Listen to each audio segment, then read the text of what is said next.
আজকে আমরা অত্যন্ত বিক্ষুব্ধ হয়ে রাজপথে নেমে আসতে বাধ্য হয়েছি। আমাদের কথাগুলো অত্যন্ত পরিষ্কার।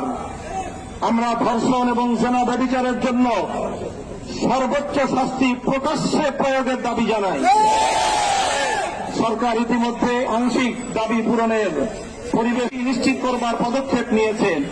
আমাদের দাবি পরিষ্কার, সেই শাস্তি জনসম্মুখে প্রকাশ্যে প্রয়োগের ব্যবস্থা করতে হবে।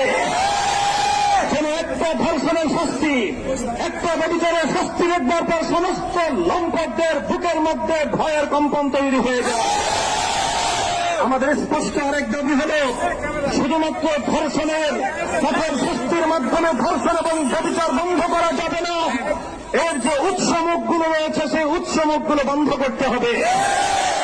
নারীকে অশ্লীলভাবে উপস্থাপন করবার সমস্ত তৎপরতা বন্ধ করতে হবে। মাদকের অবাধ সরবরাহ এবং চাকরির ব্যবস্থা রুদ্ধ করতে হবে।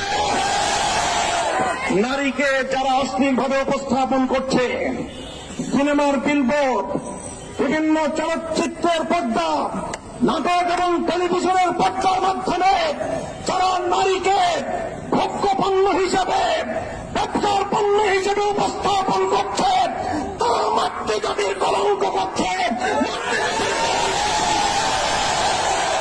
আমরা একটা সময় পর্যন্ত দাবি জানাবো, সরকারকে বলবো, এই যে রাস্তাঘাটে বিভিন্ন বিলবোর্ড, বিভিন্ন ডিজিটাল অ্যাডভার্টাইজমেন্ট, বিভিন্ন সিনেমা হলগুলোতে, নাটকের নামে টেলিভিশনগুলোর পর্দায় নারীকে অশ্লীলভাবে উপস্থাপন করার এই প্রবণতা রোধ করুন, এই অপতৎপরতা বন্ধ করুন।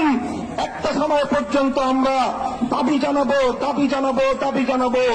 যদি আমাদের শান্ত আন্দোলনের ভাষা বুঝতে সরকার ব্যর্থ হয়, তাহলে তাওহীদি জনতা এই অশ্লীলতা অস্ত্রগুলোকে নিজেদের হাতে আমরা